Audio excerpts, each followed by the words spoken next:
लोकसभा रे काट खाइला 131तम संविधान संशोधन बिल एकाथरके नारी शक्ति बंधन अधिनियम संशोधन बिल 2026 सीमा पुनः निर्धारण बिल 2026 और केन्द्र शासित अंचल अधिनियम संशोधन बिल 2026 लोकसभा रे पारित होई पारिनी। लगातार दिन राति गृह रे होइथिला आलोचना। संविधान संशोधन बिल पारित पई 2/3 हिसाब रे आवश्यक थिला 352 खंड भोट, किंतु बिल गुड़िक सपक्ष में 298 जन सांसद भोट देथिबा बेले विरोध रे भोट देथिले 230 जन सांसद। गृह रे उपस्थित थिबा मोट 528 जन सांसद देथिले भोट। दीर्घ 2 दिन धरी लोकसभा रे घमासान आलोचना होइथिले भी शेष रे 3टी जाक बिल कार्ड खाइछि। मात्र एही मैजिक नंबर लगी आउ दरकार थिबा 28 टी भोट मिलि नथिबारु बिल गुड़िक कार्ड खाइथिला। बिल कार्ड खाइबा परे एनडीए रो महिला सांसद माने संसद बाहर प्रतिवाद करथिले। अन्यपटे बिल कार्ड खाइबा परे विरोधी कहिसंती गणतंत्र रो विजय होइछि। शुद्ध प्रश्न ये था कि भारत के संविधान का और संशोधन करने वाले विधेयक पर विचार किए जाए। शुद्धि के अद्यतन मत विभाजन इस प्रकार है: हाँ 298 298, ना 230 230। प्रस्ताव संविधान के अनुच्छेद 368 के उपबंधों के अनुसार सभा की कुल सदस्य संख्या के बहुमत द्वारा तथा सभा के उपस्थित और मत देने वाले सदस्यों के कम से कम 2/3 बहुमत द्वारा पारित नहीं हुआ। अब इस संविधान संशोधन पर विधेयक पर आगे की कार्रवाई करना संभव नहीं है। अतः संघ राज्य क्षेत्र विधि संशोधन विधेयक 2026 तथा परिसीमन विधेयक 2026 के संबंध में आगे की कार्रवाई पर निर्णय लेना है।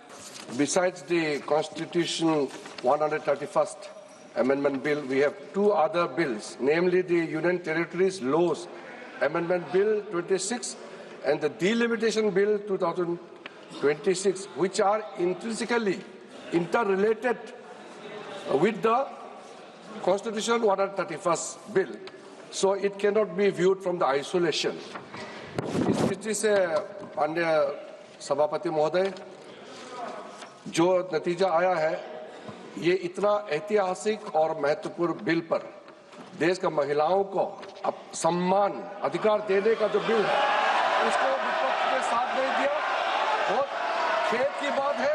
और इस ऐतिहासिक पल को आप अपना एक मौका तो आपने गंवाया है।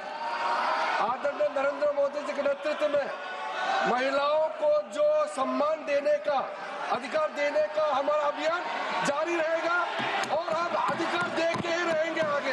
हमने क्लियरली बोला है कि ये महिला बिल नहीं है, ये हिंदुस्तान का राजनीतिक जो स्ट्रक्चर है, इलेक्टोरल स्ट्रक्चर है, उसको बदलने की कोशिश है। ये हमने रोक दिया है। और मैं अभी कह रहा हूँ, प्रधानमंत्री से कह रहा हूँ, अगर आप महिला बिल चाहते हैं 2023 का महिला बिल निकालिए, उसको उसका इम्प्लीमेंटेशन आज से करिए और पूरा का पूरा ऑपोजिशन 100% आपको समर्थन देगा और महिला बिल हम इमीडिएट इम्प्लीमेंटेशन करा देंगे। ये देश की अखंडता की बात है। हम कभी इससे सहमत नहीं हो सकते कि आप इस महिला आरक्षण को इस तरह से परसीमन से जोड़ें कि वो पुरानी जनगणना पर चले जिसमें ओबीसी शामिल भी नहीं है। तो ये मुमकिन ही नहीं था कि ये बिल पारित हो।